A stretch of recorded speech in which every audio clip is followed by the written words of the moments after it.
university. Yeah, I was gonna ask you about that actually. Did you see that's the news story about that? Uh, no, like our university, where we went to.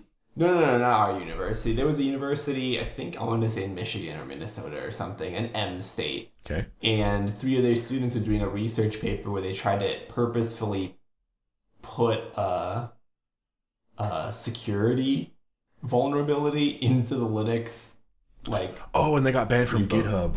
Yeah, Is that one? Yeah, they got banned from Linux permanently. Yeah, Yeah, that's. but the whole university, not just those people. I mean, it kind of makes sense. Like, I mean, I don't know why they did it in the first place. Did it say in the? Did it say in the article? Yeah, they were trying. They were doing research. I don't remember exactly why. I thought it said that they were trying to do it for like trying to basically to do a paper on whether or not you can actually get a vulnerability like that into Linux, right? Basically, can you get something past the review process for like a major open source program? Yeah, that's interesting. So like, it's nice that they couldn't. I guess like it gives people hope. Well, they did though. Oh, they did. Yeah, they successfully. It would have been merged in, but before it got approved, but before it got merged in, they let them know like, hey, this was actually like there's actually like a really major security flaw that this would introduce, and the Linux maintainers were not happy about that. So like, what was the process? They put up a code review to put up some code change that was known to have a security flaw, and then it was going to be merged. Like it was approved in the pull request, and then before it was merged, someone from the Linux team or whatever mentioned that it was a known flaw, or like found that it was a known flaw. Okay, so here's the flow of what happened. Basically, the research people had some tool that they were using to test for bugs, 1, and 2 for security flaws. So they found 3 bugs, and with those 3 bugs, they could use them to create a very large security flaw, but still fix the bugs. So they put out a pull, like a code review or a pull request out to the Linux team. One of the Linux maintainers was like, "Yep, this looks good because it fixed the bug, and we're all good there." When that happened, before it got merged in, the research team then told them like, "Hey, this was actually like a security flaw. Here's the actual code that you should use, going forward." Like you got punked, basically. Yeah, basically it's like the you got punked of Nerds. contributing to open source software. Yeah, that's interesting. Like, so what were the repercussions? I mean, besides obviously getting banned from their school, like, you say they weren't happy. Like, what's the result? So the result of that is the Linux team rolled back 36 patches that people from that university did. 1, 2. Everybody from that university has a ban. If you are trying to put a patch against the Linux source code, you can't from those university email addresses. If you want to, you can put out a patch, but then you also have to include a proof that what you're doing is the right thing, basically. That's nuts. So, yeah, it seems like they weren't very happy about that, and that is the consequences. Also, the university cut their research project afterwards. Yeah. Because apparently the university was like, well, that's bad press, or whatever. I don't actually know why, but yeah, they cut their research project. Yeah. That's interesting. It's like the whole thing of, it's open source, so someone out there checked it. Someone out there knows it's like secure and good and whatever. And it's nice that they even existed in the first place. I mean, without someone trying that, it wouldn't have been a news story. We wouldn't know that that's like something to think about. It's not just safe because someone looked at it. Yeah, I think it reminds me of, I don't know if you know about this story, but like this happened like a long time ago, back when like insane asylums were like a thing. Yeah. And this lady pretended that she needed to be admitted into an insane asylum. I heard about this. And she wrote like basically a takedown piece on insane asylums after being in an insane asylum and getting pulled out eventually by like her editor in chief or whatever. So, I don't know, it reminded me of that, of like they were just trying to see if they could do it, and they realized like, not only can we do it, but we would have I don't know, I was talking to other people about it, and their point was like, imagine if they didn't get to them in time and that was actually merged in. now you have like a patch of Linux with like a large security flaw. And I was like, oh, that is true. Like I get like that side of it. Like I understand the Linux team would be like upset that there was a possibility for a large security flaw that would have had a research paper put out about that security flaw. So that combination of things probably isn't good and probably doesn't like give you good optics if you're the Linux team either. Yeah, that's true. I guess with that in mind, like, okay, they probably got the worst possible punishment, I guess. Maybe there's something worse, like legally that could happen. I don't know what the actual rules there are. But I'm thinking from the perspective of the researchers, if they knew that there would be repercussions that were bad, why not just go full on? Let them deploy it, like let them build a new version, release it, have this whole thing, and then have it, like everything runs on Linux basically, and then have it be established, and then say, actually, we just put this through.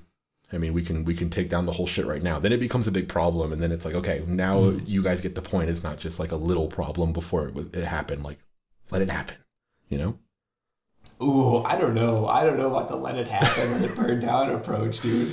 But if you're making a point, make the full point. That's true. I mean, listen, there is some value in just being like, first of all, that like something bad really could get through. Yeah. I don't know. To me, it was just like an interesting reminder of like, there's two things. One, it was like an interesting reminder of like, just because it's open source doesn't mean it's any better than corporations like output from their code, right? Yeah. And the other one too is I was like, how would we handle that? Like, imagine somebody put out try to put like a vulnerability into home games. Yeah. Yeah, it's funny. I mean, one of the things that's nice about home games is that we don't leverage a lot of other libraries, so it kind of cuts down like the things we're reliant on that could have issues. So it's like mostly like our code and Node basically. Yeah, it's actually a kind of a benefit of. This is like home games stuff, which feels wrong talking about this early, but whatever. This was like the lead into the actual like. No, I know. I'm just saying. I'm before the proper home games stuff. The entrance. Mm-hmm. Anyway, what was I saying? Oh, yeah. When in the new kind of publishing workflow for home games, there's essentially just the node modules of the home games core repo that someone has downloaded, which is kind of the entryway to get the games, from the published service or whatever. And so since the home games core stuff that you're running only has the home games engine and the home games code, and we don't install other dependencies, you're limited to just what's in Node and Squish. I mean, that's always true. I mean, it's a stupid thing to say. Like, you can't just install some well-known library that just like does a bunch of stuff and it is, potentially dangerous to us or whatever. Like, you have to just keep it contained to standard libraries and what we've provided for you, like kind of sandboxed in that way. Mm-hmm. Yeah, I agree. I meant more if somebody wanted to, because home games itself is open source, so somebody could try to contribute to like the home games, like the Squisher, for example. Mm-hmm. How would we handle that? I mean, ultimately, like you and me, or some combination, is going to review that pull request. What happens if one of us figure out something bad is in there? Do we ban that person? Do we ban their university? I mean, it depends. Like, if they're doing it knowingly, like if you're doing it maliciously, you should punish that person. It's like a weird phrase, but you kind of should. But also, I think the whole thing is that people will always be the worst. People will always try to subvert whatever thing. It's like, oh, they banned me from Twitter for the 30th time this week. I'm gonna sign up for my 31st Twitter account. I'll use a VPN and get a different IP and like try a different like. People will always get around your system. So in that case, it's like, I don't know. You can punish people, but it doesn't really matter. You tried to give me code that was bad, and I said no. And then you just said, okay, I'll go over here then. That's kind of it. Yeah, they're just making another GitHub account. Yeah, I mean, we can't even do anything to their GitHub. We could like tell GitHub, but we don't own GitHub. Like, we could just own our system, and the kind of cool thing about our system is my dad owns Microsoft. You're going to get GitHub banned. Yeah, like the cool thing about our system is that we don't have a lot there to control. Like, we can't we don't have a lot of it. It's just like code that we put out that you run yourself, and then that person over there publishes a game through our system. But you don't even need our system to have that whole thing work. Like we don't have the power to punish people really, which is kind of nice. Yeah, I agree. Yeah. Yeah, I don't know. I was just interested in that too, because it was like the other thing too is like it's kind of hard because like Linux is so ubiquitous, close to like your hardware that like some of the stuff that you do in there just has to be complicated. Whereas for us, it's like writing JavaScript. You can only get like so close to like the hardware with JavaScript. There's like a layer between the two of them. Yeah, I kind of, one of my great regrets in life is that I didn't take a security class, that security class that they offered in school. Yeah, I would still like to look it up one day, but whatever. I don't know how that stuff works. Typically, in my head, it's just like, oh, someone overloaded a buffer and they got access to some other chunk of memory that had some data in it. And it's like, I don't know how you can like manipulate a computer to consistently do that when someone's like, oh, they introduced Russian in the new version of iOS, and someone's like, holy fuck, I can access your email now because I know how to get in that. You know what I mean? It's like, that shit's crazy. Or when you see the stuff where, news article about an iPhone user gets a message that's like a, upside down music sign, and then it turns your phone off. It's like, how do you know that? You know what I mean? I don't get computers. Like, it's fucking crazy to me. So no, I agree. I don't understand any of it. Yeah, but my point is that if it's about overloading buffers and having access to like actual memory of the system and stuff like that, I don't actually know. I imagine Node exposes a lot of that stuff to people, but not as much as something like the Linux kernel or whatever, Like C. Yeah, exactly. C, you're like, give me memory, please. The operating system's like, they asked for it.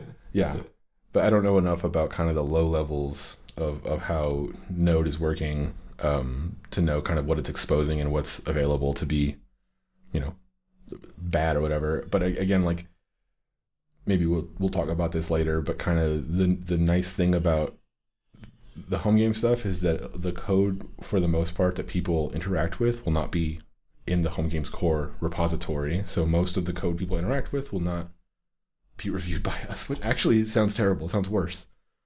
Let me think about this. We'll need automated ways to make sure that it kind of automated tests and stuff for standard things. And I'm sure there's kind of a standard, like the equivalent of like a penetration test, like a security pen test or whatever. There's like some sort of automated way to poke at a game that says it's a home game and then say, okay, well, seems fine to me. And then the manual review process eventually happens, and then we can say it's like pretty much not a virus, we think. But even if it's like, it's obviously not a virus if it's just putting too much memory in a buffer or something. Like, what can it be doing? It's just running a game on your system. It's not, if it's not obviously sending that data to something, it's like we can read it, It's not sending data anywhere. Like, what are you doing hacking a fucking person's game? You know what I mean? Like, I don't know. The other thing too is like, it's not like I think you could, because in Node you have access to FS, the file system. You do. And I mean, there is some limits on what Node will allow you to do with that, but I mean, it's pretty open-ended for the most part. So you could just write, like, if you wanted to brick somebody's system, you could. You like find their system32 folder and delete it. Or the other thing you could do is just start writing into a file. Just start writing into a file as much as you can, as fast as you can. I think there's probably a way to programmatically check file system access, and I don't think a game should ever have file system access. You could probably sandbox it in some way, like run it in a certain mode that doesn't have access to. I don't actually know, but I think you can limit Node to not have FS capabilities. The other thing too I was going to say though is like, because we allow people to write their own save right now, giving them FS might be required, because if they were going to write like a JSON file or something like that, they would need to be able to use FS to write that file out. I think we should build a service for save games. I don't think it should be local files. I think we should have an API in the game to, or even if it's a home games API that we write that uses FS underneath, kind of like set interval. We don't allow people to call set interval or set timeout in home game, like an actual game. It's like undefined in those games. It's you have to call like this.set interval, this.set timeout. because we need to manage those timeouts and those intervals, because when you close out the game, we need to clear out all that stuff, and we just need to consistently do that. So that's why we do that there. Fuck, I was just saying I don't want to talk about tech, but this is kind of what I'm talking about. Anyway, I know I gave you a very difficult topic to talk about if we weren't going to talk about very technical things, huh? It's all good. Let's talk about security. I don't know a way of talking about security that doesn't get a little bit in the tech. Yeah, that's true. No, I obviously need to like learn a lot about security stuff. I think there are smart programmatic ways we can make sure people aren't doing bad stuff, and it should be our responsibility to make sure that every game that is published has like a relatively speedy review process to become approved and like featured, because my whole thinking is like you should be able to publish whatever you want, but it shouldn't be discoverable until we review it. Maybe if you build a game and you think it's super cool, you can share your game ID or something like that to someone specifically, and they can get it because they know it by ID, but you can't find it. It's kind of like an unlisted video. Unlisted on YouTube, for example, or whatever. Exactly. Yeah, I like that.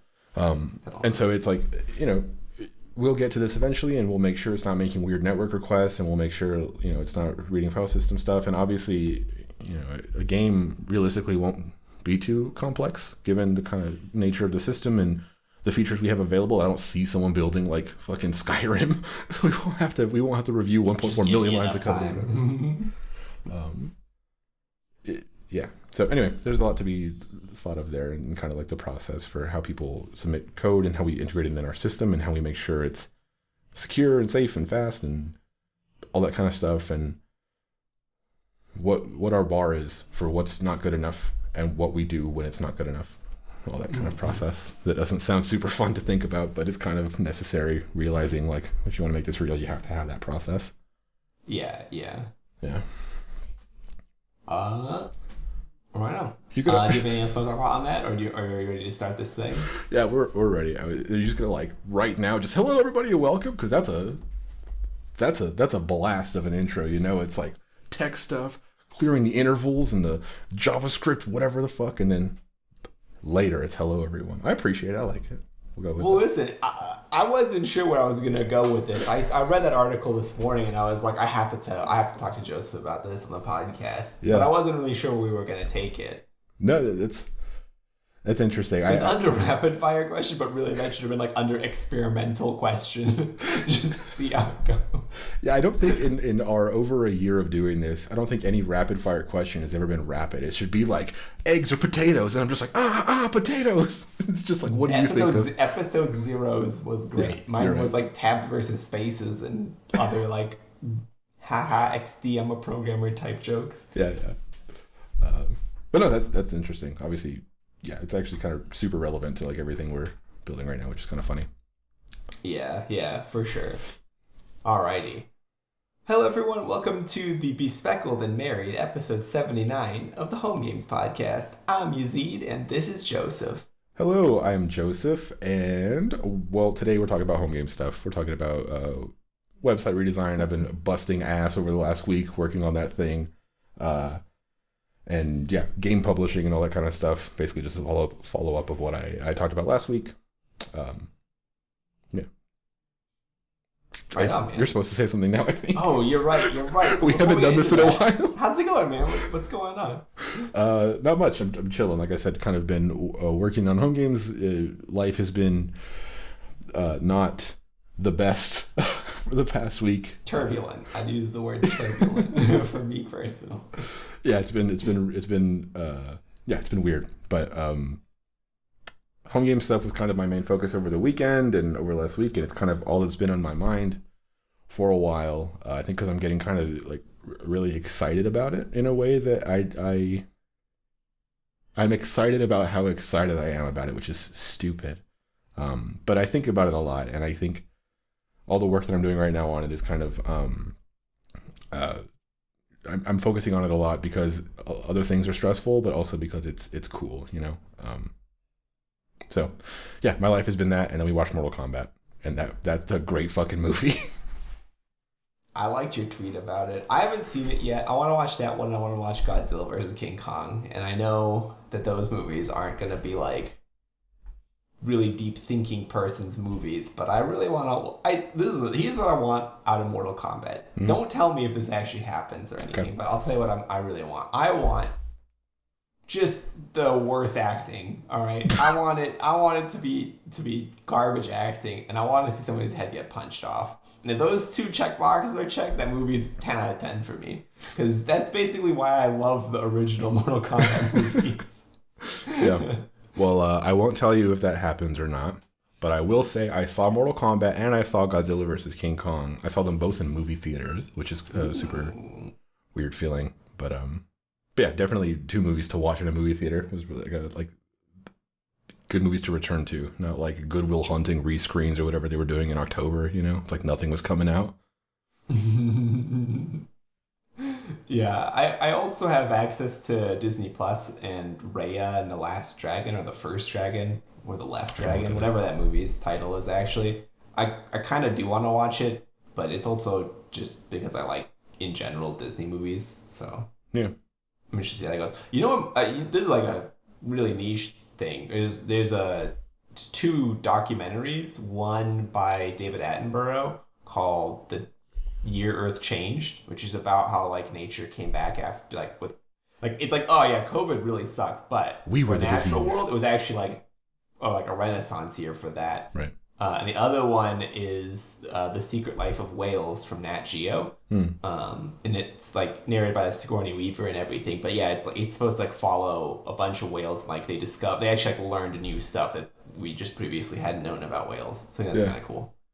You could probably use the same name for like me returning to the movies. It's like The Secret Life of Whales. It's like just me walking in with my tub of popcorn into the theater again, gut hanging out. Oh my gosh! Oh my gosh! Nature's returning back to its natural state. Oh man, I do have I wasn't here last week, obviously, so I do have a question for you. Sure. What was your favorite part of the wedding?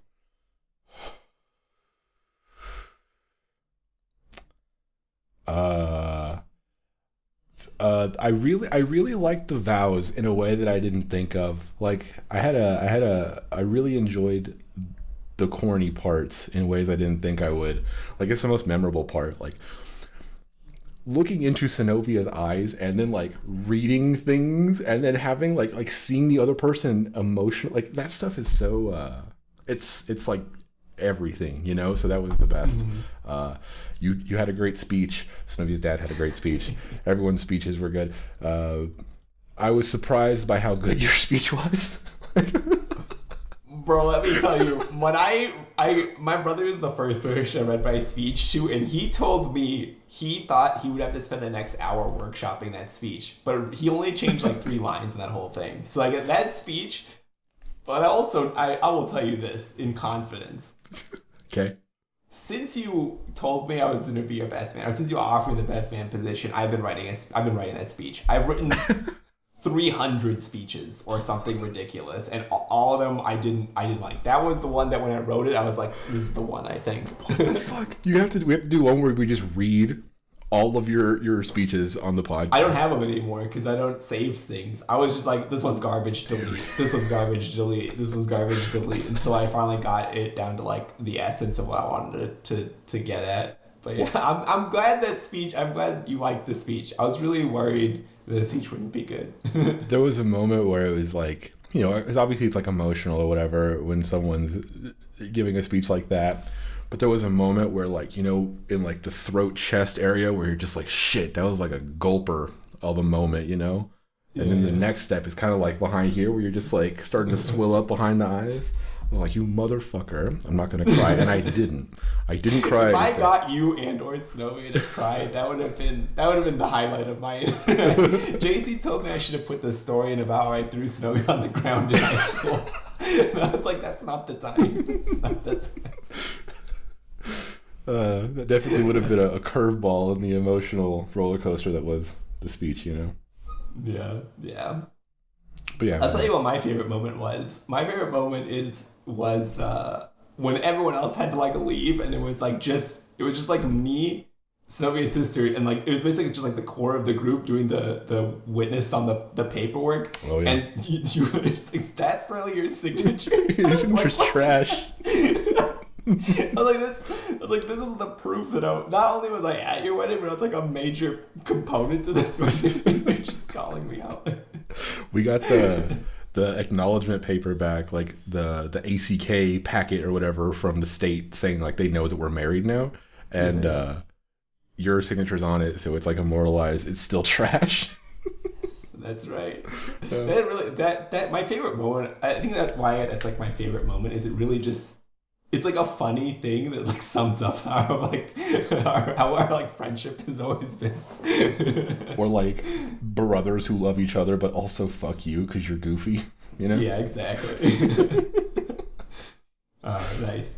Yeah, I wanted to ask you that last week, but then I couldn't do it last week. So also another one I think I mentioned in my song of the week last week, but it was the DMX moment. You know, like not there was not any point in the whole dancing session or whatever where everybody was on the floor except for Cupid Shuffle, right? And that's not really, everybody kind of has to by law dance to the Cupid Shuffle. So when DMX Party Up came on and everybody came out, and like my Nina was out there and all my cousins and stuff, and it's like they hadn't even stood up all night. My uncle was out there, and my uncle I've never seen dance in my life, so that was a cool moment, like, you know, kind of like a tribute to DMX, but like my whole family is there like having fun at my wedding. It's like such a cool moment. That was sick. I like that. I'm kind of sad I missed the bunny dance because I had to go get like all the stuff out of that room. But yeah, that was my least favorite part of the wedding, the dollar dance or whatever. Yeah, so I wanted to be there for it. I knew you wouldn't like it. That's why I wanted to be there. I hated that, dude. It's like everybody is coming up. For people unfamiliar with the process, you basically just go out there and start dancing, and then people come up and just they pin money to you, and then they basically just buy a dance with you. So it's like, I'll give you however like $5, and then I'm dancing with you until the next person comes up and gives me $5. And it's like all these family members and stuff, and some of them I'm comfortable with, and some of them kind of like, you know, like that kind of thing. And I'm just like, well, I'm dancing with you, and you're like a lady, and I'm kind of doing like this, but it's like my hand placement on your back, and it's like shoulder, but like, and then I'm like, there's someone over here that just came up waiting, and they're in line, and then they put money on me, and I'm like, you just asked me a question, and I'm talking to you, but like, I'm sorry, they just put money on, like, it's like, that was so fucking weird. But, and then they were like, okay, it's only 2 songs. It's like, okay, at the end of the second song, I was like, it's done. And then the DJ came on. He was like, and just because there's so many of you having fun out there, we're going to do 2 more songs. It's like, fuck. I didn't know that happened. I know Anthony was waiting to dance with you, I think. I didn't dance with Anthony. But yeah, you didn't, because it was like, we were like 20 minutes, and he was like, we have to get our stuff. Yeah, no, it was a great time. It was awkward in that part, but you know, it's kind of, you have to have a weird moment at a wedding. That's right. Yeah. No, yeah, the wedding was a lot of fun. It's been the highlight of the last 3 weeks for me. I'll say that. Yeah, for sure. It was also nice, like, you know, just people haven't really been places in a long time. In my family, for the most part, is, you know, anyway, it was nice to have like an event after a long time. Yes, agreed. I got some updates on my dog. Nice. She finished her agility course last week, so that's awesome. Oh, that was quick. It seems like. Yeah, we only did. They only had two like sessions. So they had like a beginner and intermediate. Advanced, you need like a much bigger. Basically, like advanced is like you need to run the whole, like the official courses. So, and they just don't have the room for it. So she passed everything. She ran, her best time was a 20 obstacle course, and she did it in 46 seconds. So pretty good. Nice. Yeah, so, and it's a pretty good time. What do you do after that? That's a good question. Now comes the tricky part. Basically, for the last year, I've been going to the same school with her, right? Almost. Like, I've had her for 58 weeks now. Or no, 57 weeks? No, 55. I've had her for 55 weeks. Sorry, I've had her for 55 weeks. Why are you counting weeks? Because I know I've had her for a year plus 2 weeks. Wow. Okay. That's just it's like people who are like, oh, my baby is 39 days old. Like, what the fuck? Well, no, because the training is done in weeks. So what I was gonna say, it was out of the 55 weeks I've had her, she's been in training for 40 of them. So literally like almost the whole time we've been like a duo. She's been in training. So a duo. Yeah. So like this is an interesting part because like the school we went to, like we finished everything that I wanted to do there. They offer some other stuff like therapy and service dog, but I can't get her as a service dog because I don't have a need for it. Mm-hmm. So legally she can't be a service dog, and she doesn't do well with small dogs, so like I'm not even going to try therapy work with her. Yeah. So I guess the next step for me now is just apply to a search and rescue school with her. Nice. And start search and rescue training. I know there's 2 in town, but one is they're not taking in more dogs, so you can't even apply. So the other one I don't know. I will mention your mic is cutting out for me, but it should be recording on your side, so I'm getting most of what you're saying. But if I miss some shit, back to this problem. Yeah, this is the downside of remote stuff. I was like, oh, we'll do remote because yesterday we were going to record in person, but I was in a trash mood, so I kind of had to do it today. And anyway, but yeah, that sounds interesting. It's like perfect timing for it too, because it's about to be 100 degrees outside. So go outside search and rescue training. Yeah. I think that search rescue training is much more intense, from what I understand too. Like physically, it's going to be more demanding on her and me, and just like mentally, that's much more demanding on your dog. Because basically, like literally, like that's a job for like really highly trained dogs. So like I have to get her from like where she's at, which is like okay, to like professional dog, basically. So. I think there's a lot of work to be done. And also I need to do it in kind of a short period of time. Most search and rescue dogs retire when they're 9 and she's 3.5. And it's about 2 years of training. So she'll be 5.5 when she's done. So she'll have 4 years-ish of search and rescue work, assuming she can actually pass. Because the other thing too is like there's an insane washout rate for search and rescue dogs. You can literally like go through like 2 years of training and your dog can't actually like do the work still. Because it's just such a demanding thing. Yeah. So I'm really hoping that like I think she can. So I just need to like get her there though. If that makes sense. But yeah. You should have been vlogging this the entire time to like really make dog tales come together to be the. I really did. I thought about that later. I was like, I should have started like a YouTube series of like person's first dog and like just tracked all of the like just stuff I had to learn and go through with her. Yeah. It's been a lot. I think it'd be funnier if I had a recording of the times I had to chase her through the desert to get her back, though, but I don't. Maybe it's for the best, because like along this whole throughout this time you've been like, oh yeah, I almost died like I don't know 4 times, 5 times. So I imagine if you were recording at that time, you would have died because you would have had a hand to like save you. So that would have been pretty tragic. Or I would have lost like my cell phone or whatever I was recording with. There's been. Of the 2 hikes we've been on, she's almost thrown me down a mountain twice. So I think there's a lot of work to be done there. Yeah, that's she's a search and destroy dog. she really is. She I think this happened prior when I didn't do the podcast too. She caught and killed a lizard in an instant. It was I've never seen her move so aggressively and so fast, but she just like turned a corner, there was a lizard, and she just snapped it and just shook her head into the floor. So it's like dust, and she got covered in dust and blood. And I was like, shit. It's hardcore. What did she just grab? And then she wouldn't give it back to me. So we literally just like went home with her carrying a dead lizard in her mouth. Yeah. And then when I was like, I need to go get like I was going to get like my gardening gloves because I had to put my hand into her mouth to get it out. And I didn't know if the lizard was dead or not. I didn't necessarily get like bitten because it was like a pretty big lizard. Yeah. And so, but when I went to go and open the door, she put the lizard down and went inside like it was no big deal. And I looked over, that lizard was like, that was definitely like a dead lizard. I was like, shit.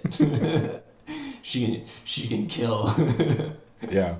Well, blood and dust, that's like a metal band. So anything involving that, it's hardcore as fuck. That's true. I really hope that whatever the next Mad Max is, that's the title for Mad Max, subtitle. Blood and Dust. Yeah. I think that's a good name. Yeah. But yeah, other than that, the other major update is I did not become a VTuber. I didn't get the. Did you get a rejection or just a ghost? No, they just nothing. They said originally you were either gonna get like an approval letter or nothing. So I got the nothing. So that's shitty. I mean, it is what it is. Zach, the person who's like really been the driving force behind me trying this even, told me that I should go indie and try to get my own VTuber, and I think that's like 2 months of work to even build my own model and stuff because I have to learn side software to do that. I'll be honest, I don't know if I want to do it either because that's like a lot of effort and work. If you want to, we can pivot the podcast. So it's your journey of building VTuber software, my journey, or it'd be HTuber. We'd have to keep it on brand. But then my journey of kind of building the framework and the stuff like that, so we can kind of have this multi-tiered business approach. That's right. VTubing and open source, locally run, no JavaScript game servers. The good news, if I do go indie, I can just be like, I also work on this home games thing. You guys should check it out. And it would be 100. I wouldn't have to like make up some weird side story. Just like, yeah, man, like I should just do this on the side. You can do whatever you want with that information. It is interesting though. I mean, from my perspective, you were on my couch 6 months ago roasting the losers who even knew what VTubers were, and now you want to become a VTuber. I don't know if I want to be a VTuber. I think I have a hard time saying no to certain requests that are made to me repeatedly. So, but that's, I don't know. If you want to be a VTuber, you should be a VTuber. You should figure out how to do that. Like, it'd be cool if you did it yourself. It's kind of like it'd be like the home games approach or whatever. It's like, fuck it, just like go build the thing yourself. Well, so there's I didn't know.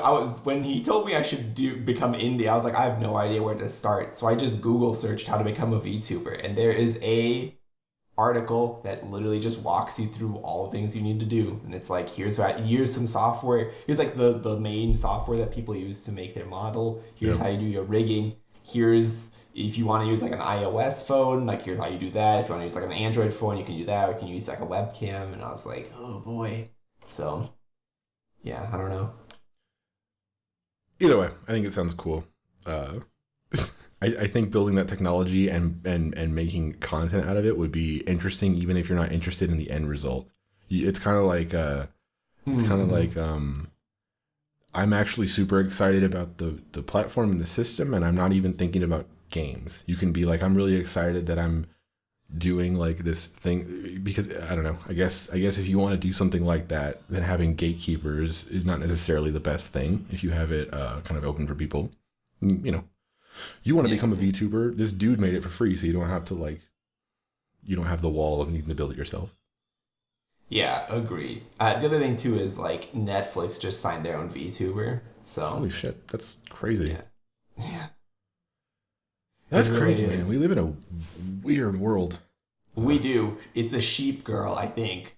So there's a Sheep Girl VTuber for Netflix, official. Like that person is employed by Netflix, and I imagine that they can probably do some Netflix style content of like, let's watch a movie on Netflix together or something, and you can just like watch, like live view the movie with them through your Netflix account or something crazy. But what kind of content are they making for Netflix? Like if my understanding of a VTuber is essentially you're a cartoon persona and you actually act it out, and you kind of just, it's like a lifestyle content of a fake person. How would that be on Netflix? I don't know. I don't watch VTuber content religiously, so I don't actually know, but I do get news for VTuber stuff because Google figured out that I watch VTuber content for like 3 months or whatever. So now I just get, but yeah, so Netflix signed one. I don't remember what, but it's like one of the fastest growing like streamer style content in the world. So if you can get into it now, I guess if you're a decent streamer, you can do it. I don't think I have the personality for it, so I think I'm gonna, whatever I do with this is, I think it's just more like an experimental thing of like, let's just see what you can do with this stuff, more than like I'm gonna become a professional VTuber. Yeah, man. Well, not to be like philosophical or whatever, but I've just been in a mood lately. But like, we're almost 30, you know, so like the time to fuck around is closing. Like the time to have a podcast in our free time where we like spend our other free time working on it and our other free time recording a podcast. You know, it's like we can't do this forever.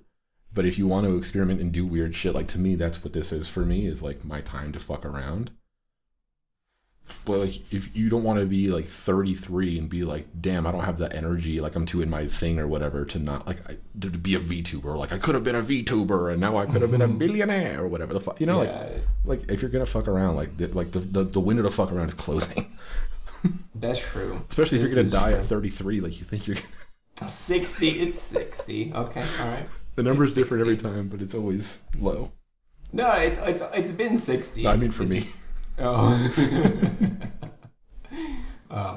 Listen, dude, I get 100% the being in a mood thing, because like this week, this is on my notes, so like I'm gonna get into it a little bit more, but like basically like there was a major tennis tournament in Barcelona, and this like young guy, his last name is Tsitsipas, he's Greek, I believe.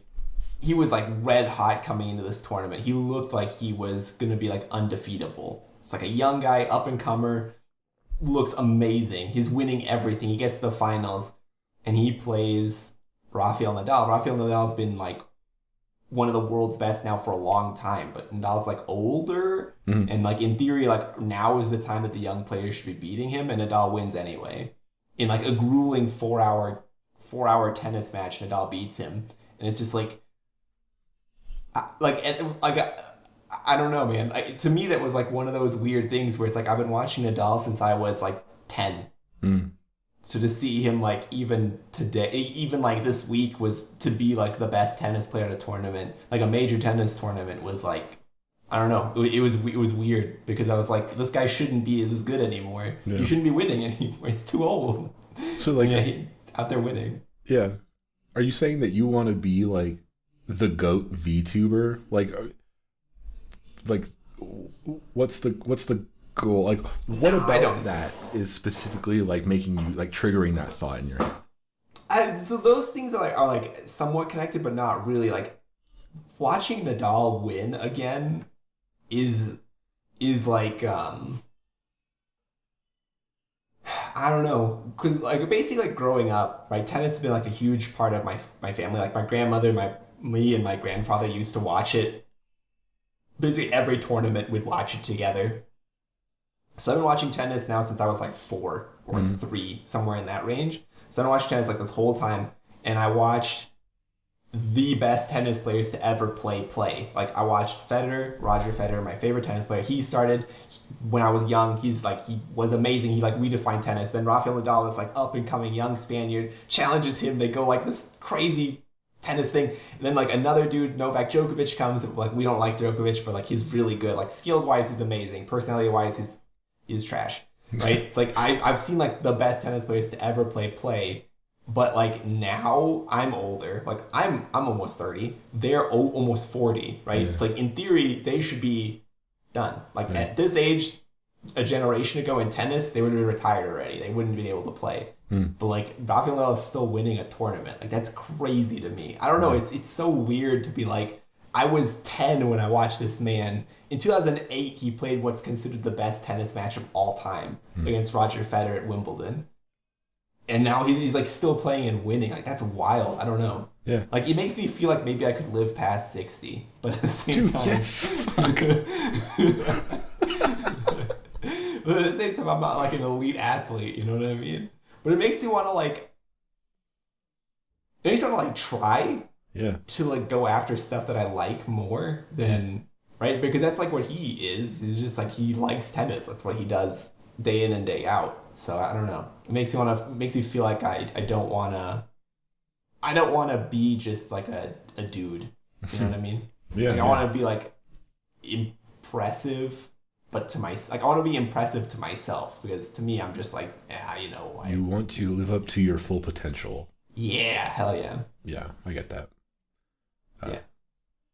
Yeah, it's interesting. I mean, it's just, we talked about this before, but like life in my head is like a series of like goals. It's like, okay, my whole life was school up to a point. And it was just like get to the next phase of school, get to high school, get to college, and then you get a job, and that's like the whole thing is just phases of things. And so a lot of like the phases have kind of happened. I mean, this podcast I think is kind of an interesting like phase or whatever of life, because it's kind of just like, I mean, like this could totally fail and it's just like a weird remnant we have in the past. Like remember when we tried that fucking thing? Or it could not, and it can work out and be something cooler than that. But like we got a house, we got married, and that happened on this podcast. Like I talked about that stuff on this podcast, which is cool. Like I like having that record of that kind of stuff. And then that's like a lot happening, like just to process the things happening on top of everything else, you know, just to process. And then we were at the wedding, and while we were dancing, while we were at our table, like just before toast or whatever, someone came up and was like, now when we're waiting for kids or whatever, and it's just like, fuck. Everything just keeps happening, you know? Yeah. Oh, so yeah, like I said, a mood. It's been a mood. It really has been. Yeah, I don't know, man. Watching Nadal win was like a relic of my past. Like, oh my god, like 2008 was like, it's so long ago. Yeah, but it just like triggers that thing in you where you're just like, fuck, I want to do something that's like different than what I'm doing. Yeah. Yes. 100%. Yeah. Yes. And to go along with that, I don't know when this started, but YouTube started recommending to me like anime clips from My Hero Academia again. Okay. Even though I stopped watching that show after basically flaming it and being like, the show's garbage. Yeah, you were not positive. No, I still think that show's not very good. But one of the clips I watched this week, I think like on Sunday or something, I watched that clip like 100 times since then. It is really like stuck with me. It's like 2.5 minutes, and it's really just, I'll give you all, and it's not even like a clip that I've seen before. It's like 3 seasons from when I stopped, so I really don't have much context for what's going on. Yeah. But I'll give you as much of detail as I actually can provide. So in My Hero Academia's world, right, there's all these heroes and stuff, and there's this one hero named All Might, and he's like the number one hero by far. Like everyone looks at him and is like, that's the number one hero. He's like the best dude ever. Except for one other hero, the number 2 hero, whose name is Endeavor, and he's always trying to like catch up with All Might. Okay. This is like, and I've seen this part, right? So up to this point, like I'm watched it, right? So at some point in time, something happens to All Might and he has to retire. Like it's not like Endeavor beats All Might and becomes the new number one. All Might's just like, I can't be a hero anymore, and so it has to retire. So Endeavor becomes the number one, but like de facto instead of like earning it, and it starts like eat him up and stuff. Anyway, so like the clip that I actually see is like him as the number one hero fighting this like super powerful villain, and the villain is like smarter than him, stronger than him, like can regenerate from all of his like attacks and stuff like that. Like basically it seems like there's no way that Endeavor can win. But in like as the clip plays out, he wins, and like he does the like All Might pose at the end too, like of like one fist up, which is like iconic to All Might. And it's like this whole big thing, and the whole crowd's cheering for him, and like the news lady who's like been narrating this fight for us is like, this is the new number one. Like this is his time now. He's like the number one dude. And I don't know why, but that clip's like really made me want to like almost go back to catch up to like what I want to know, like how they got to this point. Yeah. But I don't know if I actually want to like punish myself in that way to get to that point, because I really like the clip, but it doesn't mean I like the show up to that point. Right. It might just be like a well-written section of a pretty mediocre story. I don't know. Yeah. Has that show ended? Like, is it still going, or? Yeah, I think it's still going. Oh, okay. The like, what is it called? The manga, like the Japanese comic or whatever. Yeah, that's still going too. So they still have like a long way to catch up. Wow. Yeah, that's one of those where it's like Frasier or some shit, where it's like there's just so much of it. I'm sure like there's something to watch, but it's just so much of it. I'm not gonna watch any of it. You know? Like, yeah, no, I don't even recommend it, dude. When I'm retired, I'll consider it. Listen, I've watched 2.5 or 3 seasons of that show. I don't know. Yeah. I don't recommend it. I don't think that show is very good. I will say you should watch enough of the show to watch that clip and be blown away by it, because that clip is sick. But the rest of that show is pretty much trash, I would say. Yeah. Well, shows that are not trash, we're like 4 episodes away from the end of The Sopranos, so I'm super hyped about that, mostly because I just kind of want to get it over with. Like, There's one more major character death that I'm aware of that I'm kind of waiting for, but they're just like wrapping up characters. It's like, uh, I never really like gave much thought to what the show was saying because I guess I never processed kind of the whole thing overall. But now that we're so close to the end, it seems like the point is that like these people are not necessarily like bad people or evil people. They're just doing bad things or whatever, kind of like the general type of thing that those movies show. But I think a key of it is that it never ends well. Like the last season is wrapping up a lot of characters' story arcs, and none of them are positive. No one ever has like a going away retirement party from the mafia. No one ever like buys a boat after being a mobster, and it's kind of an interesting, this is like at least the way I'm thinking of it. It's just that another part of it is the lavishness of the lifestyle. Like they live in a really, really fancy house, like a mansion, but they never focus on it.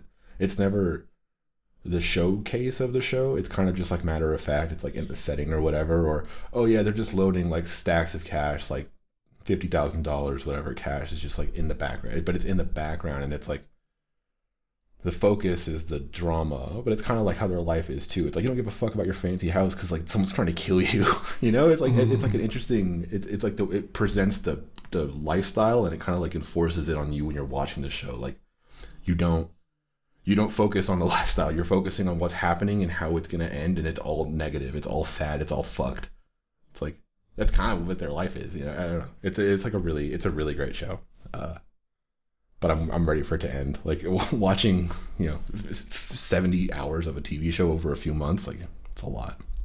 Yeah, that's a lot of TV to watch. But also, it sounds like The Sopranos are really I like a lot of depth to it as a TV show. I didn't realize like how deep that show is. Like, but like that seems like crazy depth. Well, that's just like I don't know. I just know that it has that vibe where like. There are certain like art or whatever that you consume and you're like, I know what this is. Like a DJ Khaled album. Like you're not listening to that to like really get it, and it doesn't put off the vibe to get it. It's like just music to have on. And so in that way, like some shows you can kind of just look at and just see it on a surface level. Like Friends or whatever is not that deep. But The Sopranos, it feels like it's saying something. It's just like very confident, and maybe that's just like the trick to make it seem deeper than it is. But it does seem like it's attempting to get at something. Like it's definitely not glamorizing the violence and shit. It's awful, like the way it presents that stuff. Like we just watched Mortal Kombat, and I'm, there's gore in that movie. Spoiler alert! And I'm like laughing in the movie theater. That was also a really cool feeling. Being in a movie theater laughing at gore with like 100 people in the room was like a crazy feeling. But like that gore is fun and whatever. But the violence in Sopranos is fucked, and it shows it. Like it's fucked. So anyway, it's a good show. I recommend it, even if you don't like the mafia stuff. It's not Goodfellas type mafia stuff. It's like dark. That's a show that I wanna give a go, because the other show I do want to get through is Breaking Bad. I just know that it's gonna take me a bit to like get through that show, I think. Well, as a person who's maybe interested in getting into Breaking Bad, let me just tell you, they made a movie that happens like it takes place after the events of Breaking Bad. It's called El Camino. It's a Netflix movie. Mm-hmm. That is the last time I will acknowledge its existence from that point. I fucking hate that thing. Don't watch that. It sucks ass. So only Breaking Bad exists. Yeah, I remember you said that movie was hot doo-doo when it came out, and you were very upset about it. And I was like, all right, I don't want to watch that. I think what I'm gonna do is just skip the first season. Honestly, start in season 2. Yeah. Because the thing too about Breaking Bad, there's a couple of shows like this that's kind of weird, is that my brother and I used to live with my mom when Breaking Bad was airing, and so he would watch Breaking Bad, and I used to come in to talk with him or whatever, and I'd watch bits and pieces. Like I've seen major things of Breaking Bad, and I have no context for it. Spoiler alert: I saw Michael die. I saw that whole episode almost. I didn't know who Michael was. Right. I know a bunch of things like that happen. I know that's like the the ricin cigarette that like either kills or like almost kills that lady's daughter or son or whatever that Jesse was dating. Like I know stuff like that happens, but I have no context for it. So I think I'm just gonna like skip season 1, do season 2, and just see if I can do it. I don't know. Well, I've been meaning to watch that show again, and like I remember the general things that happened, but yeah, like I remember there was Ryson and there was a son, but I don't remember the whole thing. And like Walter's a piece of shit, obviously, that's the whole thing. But I want to watch that show again, so it'd be fun if we did like a group watch again, watch at the same time. Yeah, we're gonna start in season 2. Let me know when you finish season 1, and I'll keep up with you from there. How about that? I'll shotgun through season 1. I'll give you the recap. We'll start at season 2, and we'll watch it together as someone who, in my head, that's the best show of all time, and it can only go down. So that'll be an interesting experience. And then it's kind of like a okay show that you're not really into. So, what if you develop a deeper appreciation for it? I mean, that'd be great too if I somehow found a way to love that show even more. Another thing I think is cool is that they did podcasts for that show. It's like a behind the scenes thing, and they just talked about how they made it and that whole kind of thing, which I love that. Like talking about how you make stuff is kind of like, it's I really like that. Yeah, that sounds really cool. The other show that I did that for was a show called Sons of Anarchy, which is like my brother's favorite show of all time. And let me tell you, that show, I can tell you right now, the plot doesn't make any sense. I've seen like 10 episodes of it from various seasons. Yeah. There's no through lines except for like 2, and those through lines aren't very gripping. I don't know what my brother sees in that show, honestly, but he really likes it, so there's gotta be something. Yeah, my cousin used to like that show a lot too. I never really got it. I've given it a shot, but I don't really get it. All I know is that at some point they go to Ireland, and then he finds out he has a sister or something in Ireland, and then they come back, and that's the last that's ever mentioned. Spoiler alert, some dude's got a sister. Yeah, I don't know. I don't have anything else in my notes for non-home games things. You ready to move on to home games then? Yeah, home game stuff. You have notes here that you didn't mention, but I don't really. Did I? Oh, Tekken. I'm thinking about getting into Tekken 7, mostly because I watched a video of Donkey playing as a bear, beating people up and making them angry, and I'm kind of into that idea. But I'm going to be playing with like people who play fighting games a lot, so I don't think I'll be making them angry. I think I'm going to get... Yeah. I think I'm going to become a bear pelt on the floor of their apartment or whatever. I don't think I'm going to be like the champion. But it should be funny. I'm going to see how it goes. JC, I think, is going to lend me... JC or Zach said they were going to lend me a fight stick. Yeah. And I just say get Tekken. So. Nice. I don't know. Sonovia really likes Tekken. That's like her favorite fighting game. Never really got into it. It's kind of too chunky, I guess. Here's what we do. We all get into Tekken. All right. We develop our own underground Tekken fighting ring, and we become whatever the equivalent of Global Elite in Tekken is. I don't know what that is. Nope. I'm trying to think of a pun on Tekken, and I got Tenken, like a 10 out of 10 Ken, and then I was like, nope, got to abandon that idea. It's been a second. I'm thinking about it too long. Anyway, ready for home game stuff? I'm ready. Yeah, I guess for me, my main thing, like I've said, kind of just been working on redesigning the website, and at the moment, I have the test version up, test.homegames.io, which has basically the final content, which includes, kind of basic login, sign up, contact form, basic information page, which doesn't really have a lot of info outside of stuff. We have a separate podcast page, separate developer resources page, which doesn't have much content on it at the moment. Just kind of simplified across the board. And that'll be, I mean, kind of have to put that up into production tomorrow, Wednesday, when this is up. So Wednesday night, it'll be at Home Games, just standard homegames.io will be the new website. This is technically V3, but let's call it V2 because the last one was 1.5 because that one was super ass. But the kind of feature of the Home Games website now, the main feature is this game publishing stuff, which I did a demo of and put up on our YouTube channel. But just reorganizing all of this into a product, reorganizing this into a kind of a version of what we've had in our heads of what the system is, but it's really hard to communicate that system without being super in the weeds on it because it wasn't there yet. And in a lot of ways, it's not very much not there yet still, but just making it a lot better to get the thing out there, And game publishing is kind of we've had a lot of conversations on this podcast about the process, and we kind of had one at the beginning with the rapid fire question of what's the process of someone getting their code into our system. If we have a mono repo thing like the Linux repo, people that we're just constantly reviewing pull requests, and our job is essentially reviewing code. And if you think about kind of the process of submitting a YouTube video, there's no human being looking at that video of every video that's uploaded, because that would be impossible. So we need to have a way to kind of, if we were to ever have anything close to that scale, what do we do? How do people make games, and how does the system continue to function? And I think game publishing is kind of the answer. It was kind of always there. We just didn't really know how to build it into a product. And so I guess that's just where it is now. It's a product. And I'm super hyped about it. And I'm kind of rambling, but I'm super hyped about it. Yeah, man. It's. I think it will add a lot of functionality and power behind getting people into home games.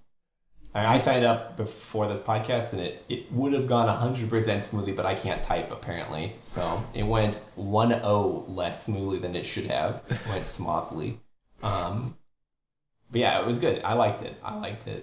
I always like the contact form where you can opt in or out of sending an email based on if you provide an email address. Yeah, and another thing is, even if you're signed in, I could get that information if I wanted to and put it in the form as well. If you're signed in, send the username with it in case you say something mean, but I don't want to do that.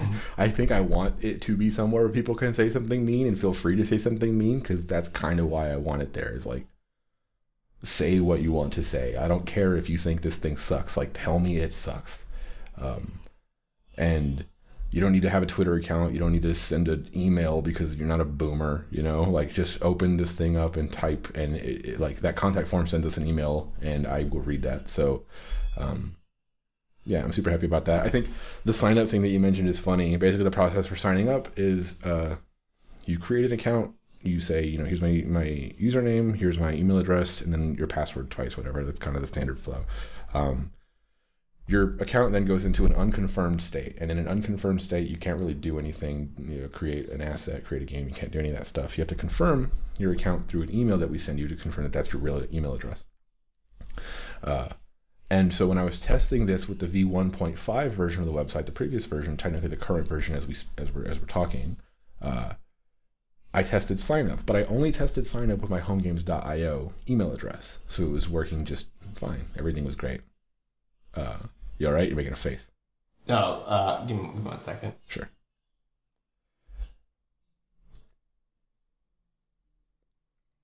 Okay, sorry. No worries. I was texting my ma. You want to answer? It's no problem. No, it's good. She was just asking me about something for tomorrow. You're good. What was I saying? Shit. What was I saying? Oh, yeah. So I was only testing with my home games, my joseph@homegames.io email address and all that kind of stuff. And I was getting emails and confirming it and signing up. I was like, yeah, this is great, whatever. And then the website's been up for a few months. I don't know, several months at this point. And I have access to see the user list, and it's all just my test users. And I'm just like, whatever. People aren't going to it. People aren't signing up.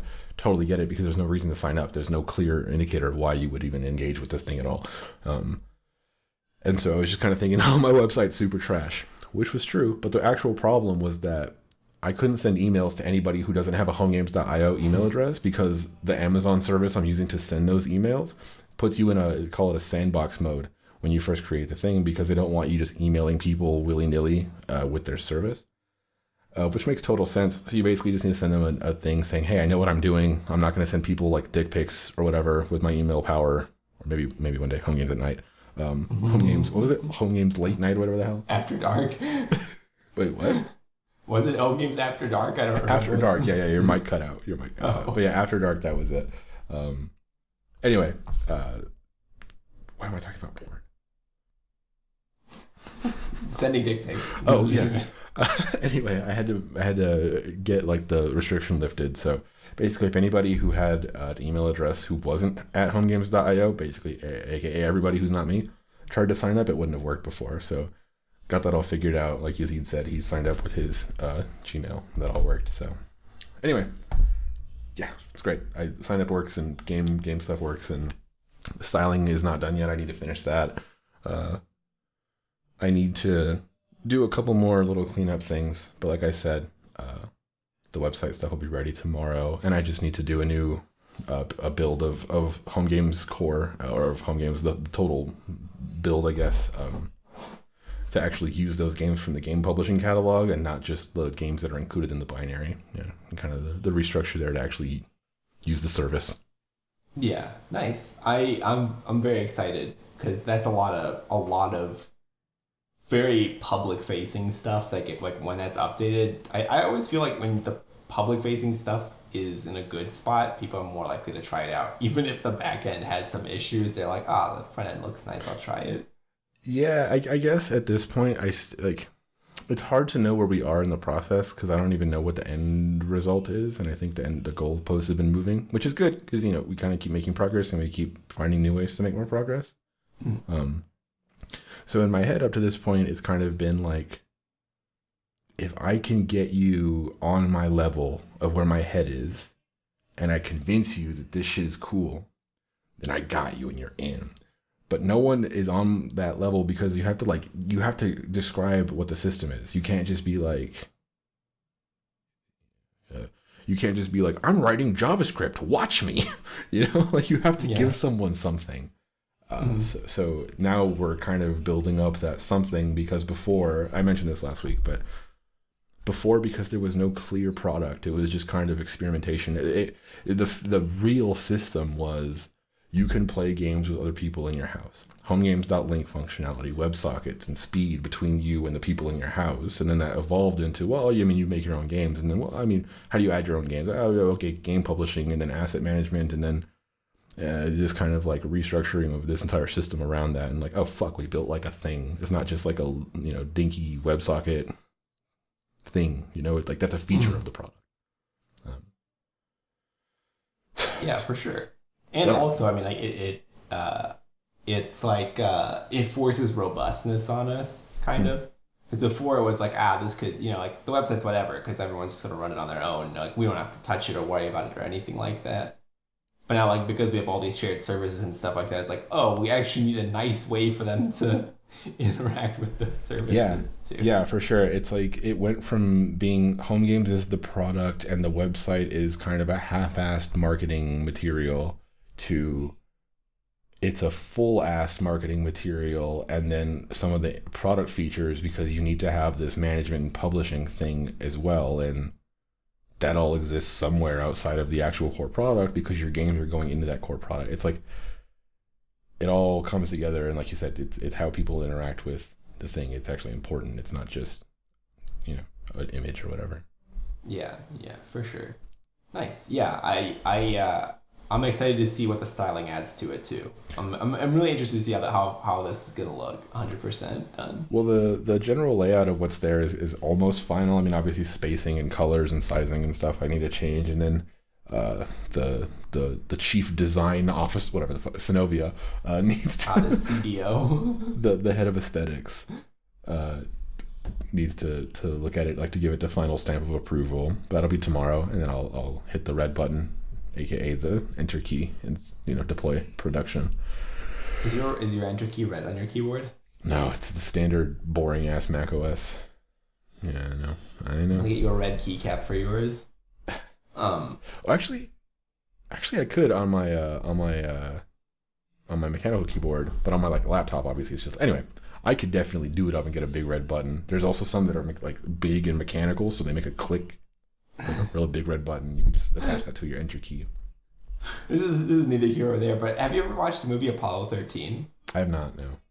Okay, so in that movie they're launching a moon mission, and there's this scene where they're in Houston, like in the launch control room in Houston. Yeah.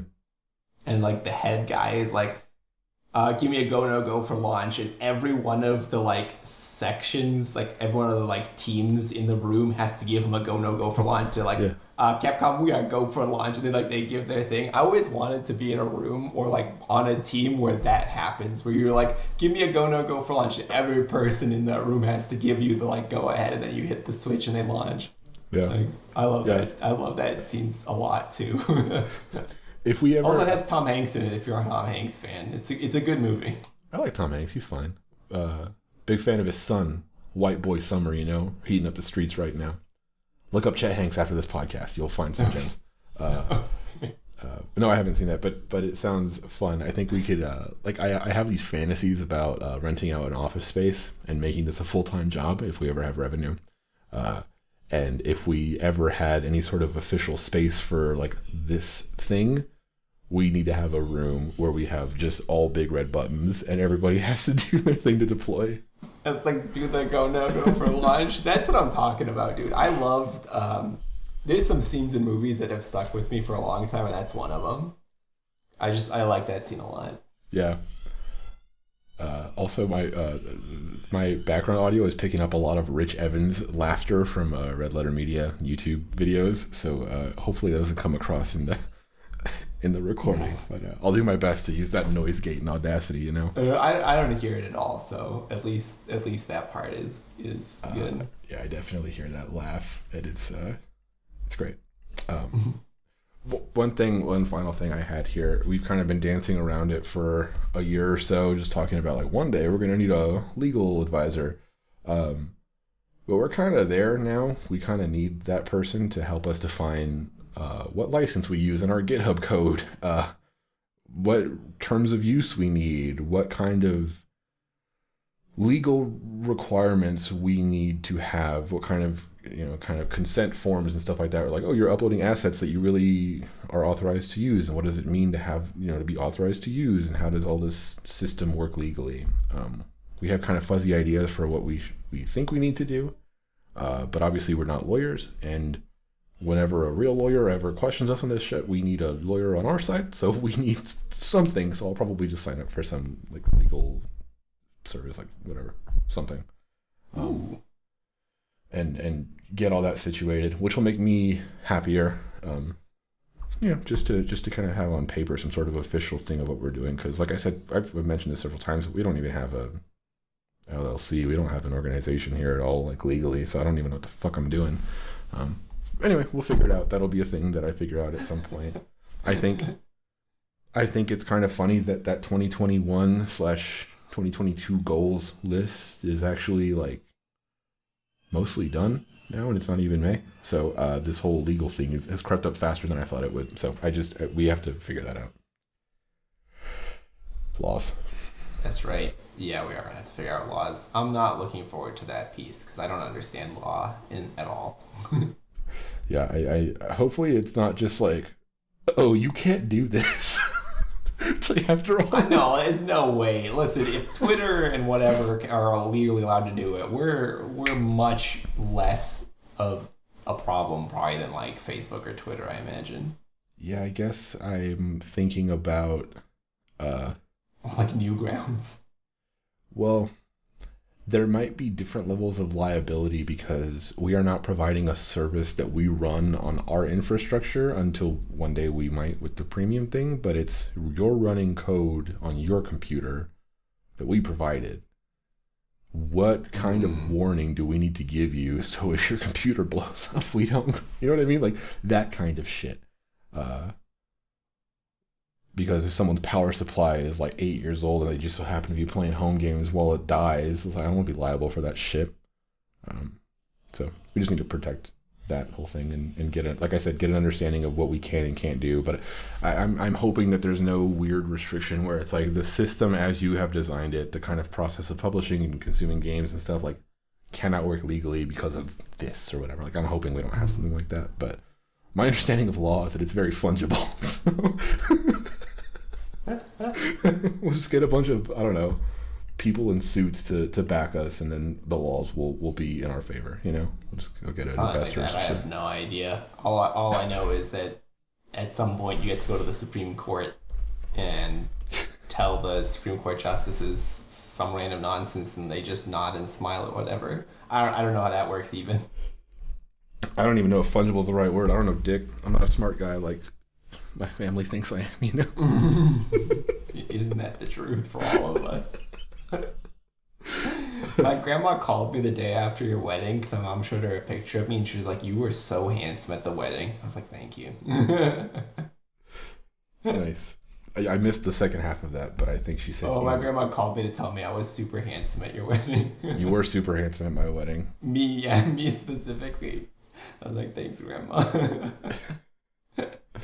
Yeah. Are you saying you're not as handsome as your grandma thinks you are? No, I don't think so. Uh, but yeah, I think that's all I had for home game stuff. I mentioned the funny email thing because that was stupid. Yeah, that's all I had. Right on. Yeah, on my part, I pretty much have everything done for my game.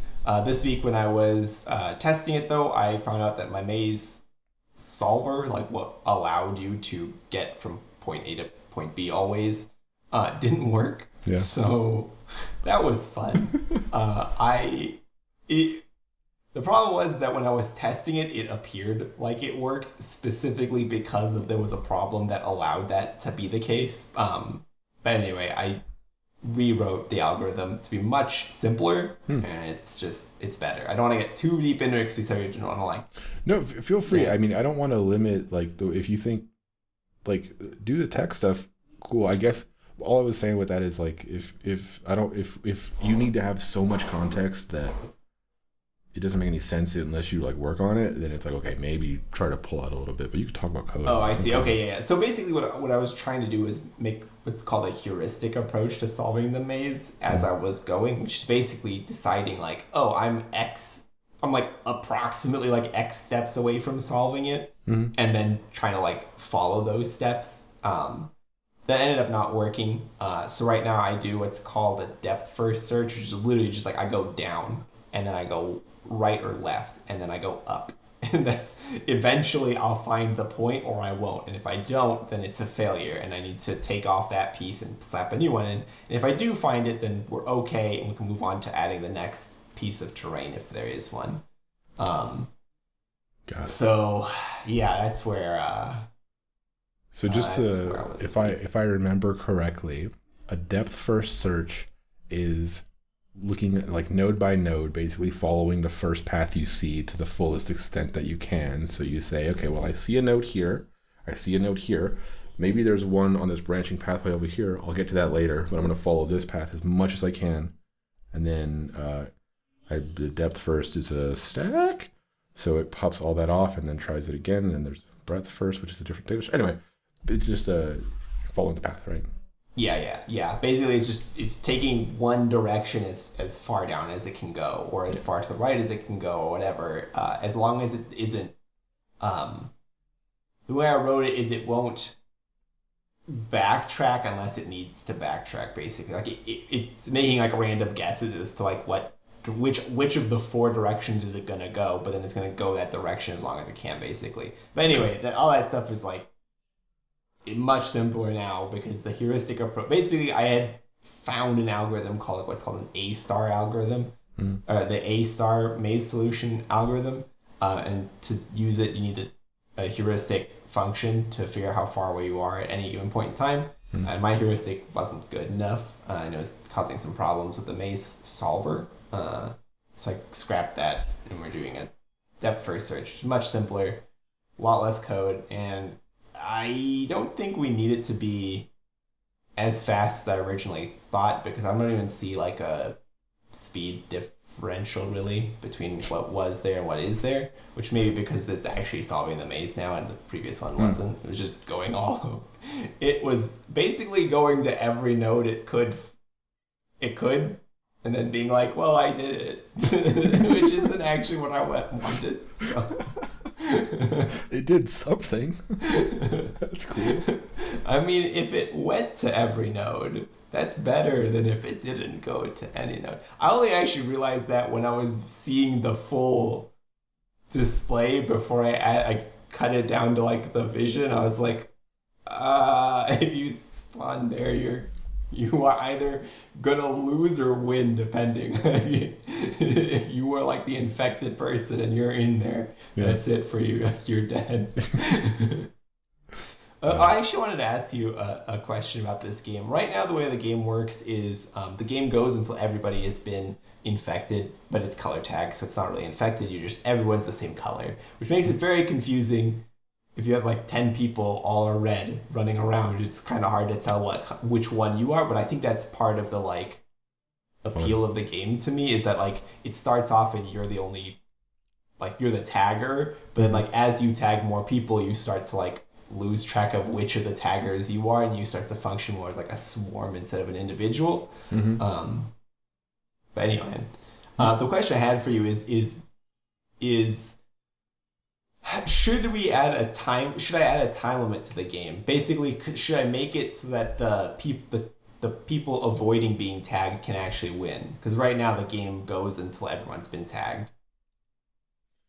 I think if you're gonna have a game where the outcome is always that you will lose, I mean, if it, like basically everyone loses except the last person to get got, because everybody who loses wins when they kill someone or they're on the team when they kill someone. But when you're the last person to get killed, you basically just, there's no reward for you, and there's not even like a record of your like lasting that long. So I guess off the top of my head, I would think you could have a timer and you can have a high score. Like Yazid lasted 1 minute before, you know, he was the last one standing, and he lasted this long, or something like that. But I think like the reward should be there. So either, yeah, a time limit, or just go forever and then give them the highest score, or you can actually have a win state of if there's 2 people left and then one of them is killed, you're the last one standing, so you win. You actually win. But then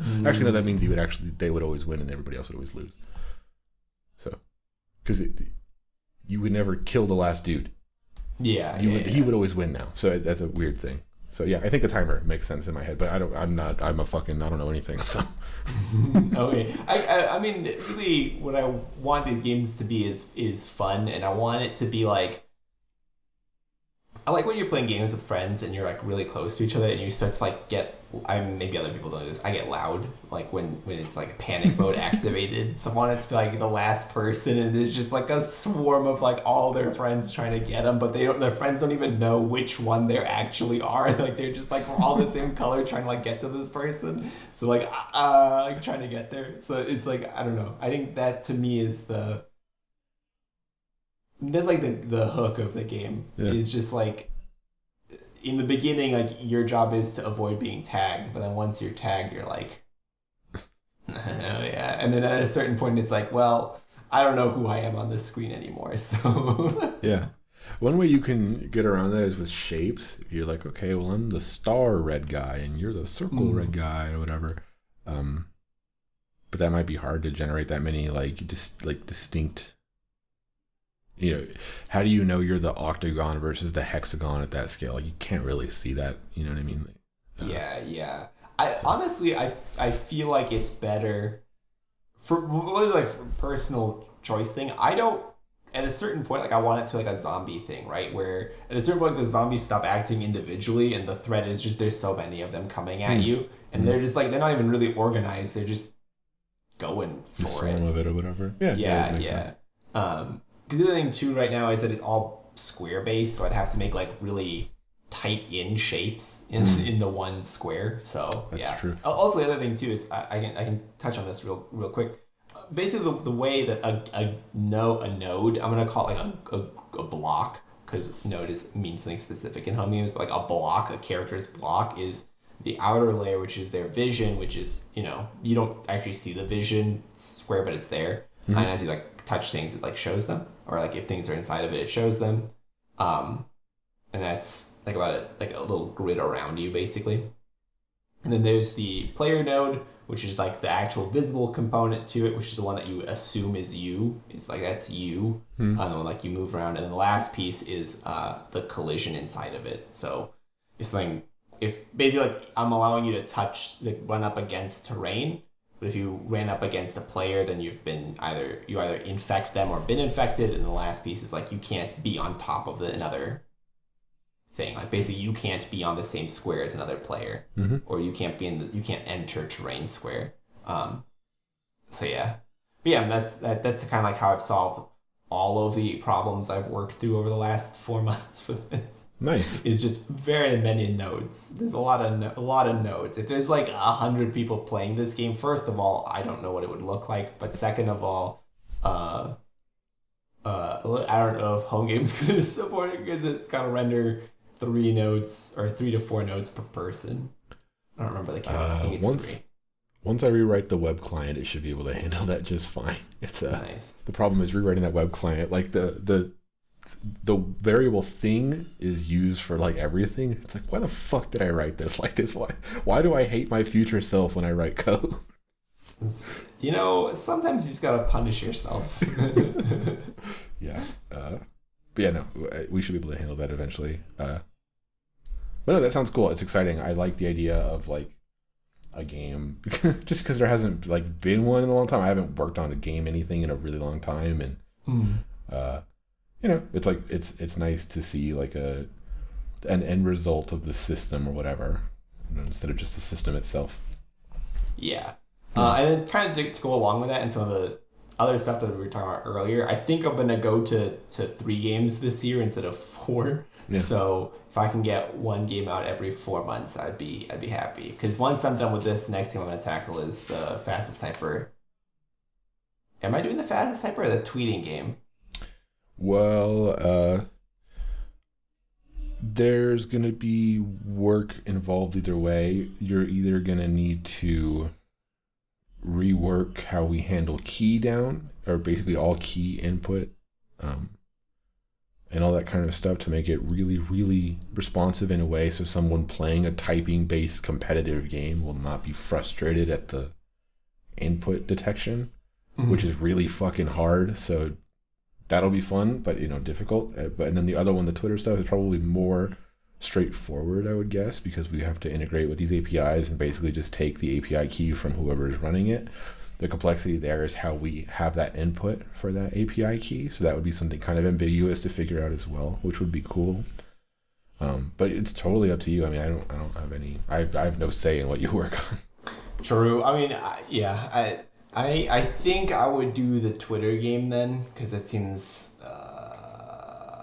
I don't want to say easier, but a little bit less of a headache. For what it's worth, I'm also planning on reworking tech stuff for this new, not the current version of it that I'm working on. I'm working on like a V0 to get it out the door of basically the discovery of games in home games itself. You search and find published games. Mm-hmm. We're gonna need a search functionality, and the way that we have it right now is the text input way, where we click on a thing and it does the browser text prompt. It's not in the actual game itself. It just presents like the OS level, like browser level thing.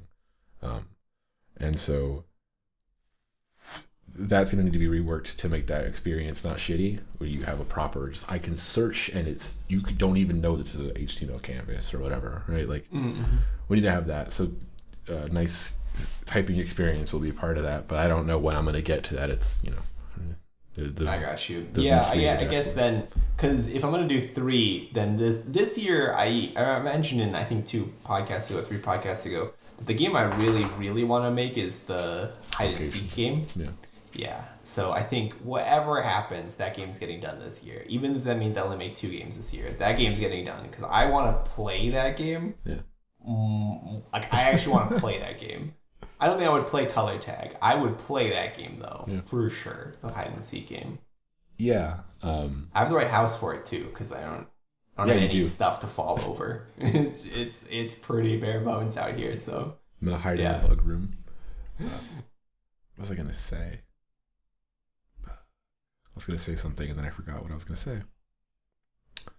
Oh, my after the kind of tasks that I'm working on right now, with kind of like the getting these things out the door and having like I said, the product package thing available for people, my focus is going to be iterating, like just polishing and iterating and making everything as good as it can be. I've talked about wanting to rewrite stuff for the longest time, wanting to clean up the code, wanting to do all this shit, and I will have time to do that once probably next week, once I get this stuff out that I've been doing, and then I can just iterate on it instead of trying to build entire chunks of it. I can just make it look better, make it run better, make it more resilient to stuff like that. Just try to make it as good as it can be. So finally have the time to do that, and I'll spend a lot of this year doing that polished stuff, which might not make super interesting conversation, or maybe it will go back into like design philosophy and the way that things should be, because that's kind of that's the goal. So anyway, polishing stuff will be like the second half of this year for me. Nice. Yes. I'm excited for the bare bones stuff, but I'm also interested in the polish. Polish to me also kind of includes something like improved keyboard handling, so maybe that'll just be like a few weeks where I just go super hard on making that great. But I don't really know. It'll be like an exploratory, make it better type thing. Mm-hmm. I got you. Yeah. Anything else for home games? I guess just in general, like the thing I mentioned last week about that design video thing I watched about like understand the intent of the person who's looking at your thing and try to figure out what they want. Like that's been in my head a lot over the past week. So I guess I'm just thinking about that a lot, and I am happy with the current version of the website. The thing that I'm going to put into prod tomorrow is the closest thing to happy I have been with the website. So hey, another thing is it's super fucking fast, dude. It's less than a second to load the whole shit, because I hate on the current website how I have, like, because we have the podcast content on there, and that's like media content, which is different focus from information about what the product is or whatever. So it lives in a separate place now, but on the previous / whatever current version of the website, you have to embed a YouTube player and like a Buzzsprout embedded podcast player, and then there's like this Twitter button that calls this async Twitter API.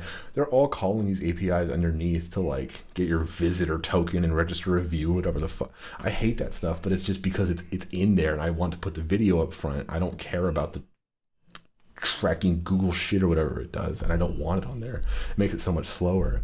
But the new version of the website has none of that on the homepage. Like it's like 300 millisecond load time, at least for me. It's fucking crazy. And it's just making DynamoDB calls to get your games and assets, so that stuff is like stupid fast, and I'm happy with that.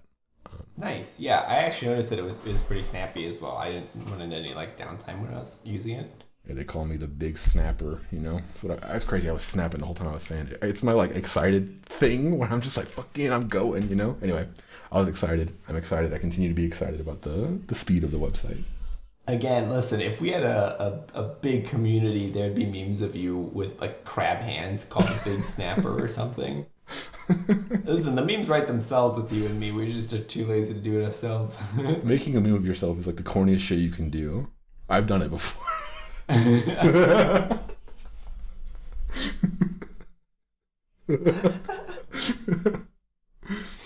True. But yeah, now I'm really done with. I have no more home game stuff. Right on. Ready to move on to Song of the Week? Song of the Week.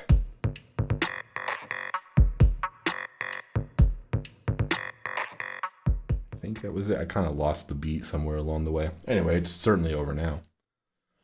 Yeah, that is true. Your Song of the Week, Mr. Joseph, was Young Thug and Gunna's Ski. Mm-hmm.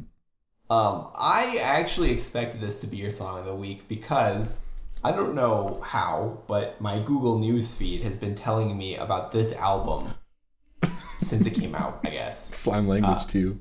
Yeah, like it has just been like, there's this new Young Thug album, Young Thug. And I was like, Joseph's Song of the Week's probably going to be on here. Yeah. But I didn't listen to the album. It's been in my feed now so much that I know, the moment I saw it, I could picture the cover art. I was like, there's like a dog in the front, and it's like got that green tinge to it, and there's like the people in the living room and the couches and stuff, and I was like, yeah, hell yeah. Yeah. So you knew it would be from the album, not necessarily this song. Yeah. I should specify that. I don't know what's on the album because I don't generally go listen to rap and hip hop on my own. So, but I was pretty sure it would be off of this album. Was there another song not on this album that it would have been? Actually, the other song is on this album. Lil Yachty had an album too that was pretty good. I had a few songs that I was considering there, but the other one I was thinking of before Ski was GFU, which is another song on Slime Language 2 that actually came out in January, and I fucking hated it. But it stayed in my head because the Yak Gotti part is like super nuts, like the energy is crazy, and so it was in my head, and over time I just like loved it, and then I played it today and I fucking loved it, and I was like, all right, that's my song of the week. But then I thought about it, and Ski is actually still my song of the week because it's a great song. So that's just a little insight into the mind of me, you know. As I normally do, I had the lyrics up next to course. next to the video as I was watching it. Not the video, but like the Spotify play or whatever of me watching it. And I had two lines really stuck out to me. I told Lil Mama, tie all my shoes. My shoes. Yeah. Is he actually talking about shoes here? I think is he asking somebody else to tie his shoes for him? I think he's literally asking her to tie his shoes. Yeah, that's real. Sometimes he says things where you're like, that must be a metaphor when he's talking about like some girl drinking his spit. It's like, nah, that's what he's talking about. Yeah. I think that's a real power move, honestly. Like, there's like a weird thing about tying shoes where it's like when you're really young, somebody like older and like wiser needs to tie your shoes, and then like it's kind of weird if you don't know how to tie your shoes. But then it's like really sad that you can't tie your shoes after a certain number of years pass. But there's like a middle part where it's like you know how to tie your shoes, but having somebody else tie them for you anyway, that's like some pretty power. I feel like it's some real energy there. It's like having a driver, but even more degrading to the person who's jumping. Yeah, a little bit. You know, like, I was wondering if that meant something else, because if it didn't, I was gonna be like, that's a pretty sick line. The other line that really stood out to me is, I'm in New York counting shmoney. Yeah, and I've been using like Dosh and Skrilla for so long. I think I'm gonna start adding shmoney to my repertoire. There is context for that. It's are you familiar with Bobby Shmurda? No. He's a rapper. He had a song whose name I can't say. It was very popular in 2014, 2015, called Hot Boy is the edited version of it. And it was very popular. It was a meme because he like threw his hat up in the video. I guarantee you've seen it. It's like one of the biggest like memes on the internet or whatever. But he went to prison for years and kind of developed this like reputation or whatever. But his whole crew of dudes who got arrested was like the Shmurda gang or whatever. So it's like it's like hush money is shmoney. It's like quiet about murdering people, so it's Shmurda, you know. So that's their whole thing. And then Rowdy Rebel and Bobby Shmurda, two dudes from that little group, not little group, whatever, you know. I'm not trying to disrespect these men. They went to prison. They got out, and then they kind of have like an affiliation, or at least Rowdy Rebel does, with YSL, the label who put this album out. There's a song with Rowdy Rebel called something, I forget, but it's pretty good. Anyway, shmoney is reference to those dudes because they're from New York. I got you. Yeah. I thought it was just a hilarious way of saying the word money, shmoney. Also, Shmurda is such a corny, hilarious thing that only people deep into hip hop would come up with and then make like impressive and then go to prison over it. Like, I don't think any other music genre could make Shmurda work. Yeah, it's crazy because it's like marketing, and it's memorable, you know, like I'm in New York counting shmoney, like the way that you hear it stands out and whatever. But it's also like a legitimate gang, and it's like when the marketing kind of goes outside of the thing, it's like when everybody was sea walking because Snoop Dogg was sea walking, like WC was on Sister sea walking. It's like the Crip Walk on Disney? The fuck? You guys know what that is? You know what I mean? It's like hip hop is such like it's like the marketing stuff, but it all comes from something genuine, and a lot of the time that thing that's genuine is like not the thing that like your white mom should be like clapping along to, you know, but it's just the way it is. I don't know. Yeah, I learned that with what was his name, Rio de Young OG or whatever. Yeah, no, that was like, I listened to some hip hop and then I listened to that and I was like, all right. I think that's where I draw the line on hip hop that I could appreciate, because like that one was a little bit too wild for me. Yeah, well, the Lil Yachty album I mentioned, it's called Michigan Boy or Michigan Boy Boat, I think is what it's called. It's like a whole thing where it's just him and a bunch of Michigan rappers, and that style is like Rio de Young OG is on a couple of those songs, and that style of like just saying wild shit, just like how many people you killed this morning before breakfast or whatever, but just like saying it in kind of like these weird ways. It's just, that's the style. So it's different. I get like you know what's Go ahead. What's funny is I don't even care if they're like, yeah, I killed 8 people before breakfast, because like to some extent, like I don't believe that that's true, because that's a lot of people to die every day. But like when he was like, I held up a gun and made my son say the alphabet, I'm like, that's a believable thing that somebody could do, though. Like that's for sure somebody has done that. It just makes me feel uncomfortable to think about. Like It's true. somebody's been held at gunpoint and told to read the alphabet. And it might have been that guy's son. Like, oh no. Yeah, I imagine it more as like a caricature, like a cartoon, like an exaggerated version of like their real lifestyle or whatever. Because you know, like there is a goofiness to saying like I shot the pillows up, damn, and he was in the bed. Like you're saying that as a punchline. It's not like to be hardcore or whatever. It's funny. Anyway. That's what I mean. Like that line, I was totally cool with. I think the line from that whole thing is stuck with me is when he was like, I held my kid at gunpoint to read the alphabet, because like doesn't really seem like a punchline to anything. It just seems like he was like genuinely like, yeah, it's just what you do.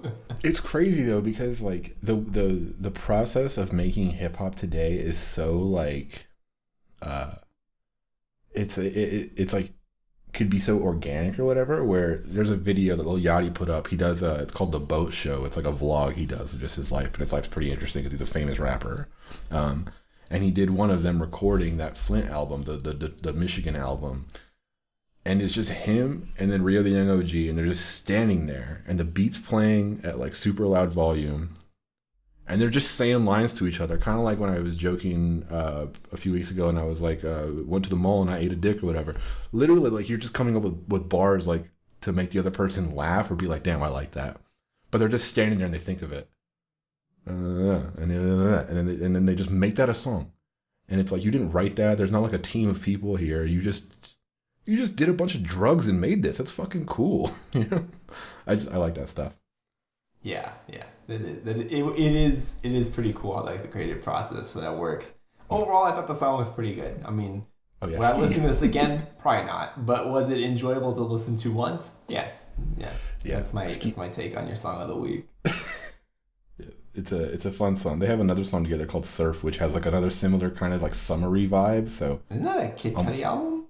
Surfin's a song on Passion Pain and Demon Slaying, but Young Thug and Gunna have a separate song called Surf, and then they have this one called Ski. So I'm waiting on like Snowboard or whatever next year. Wakeboard is the one after that, and then Jet Ski or something. Yeah.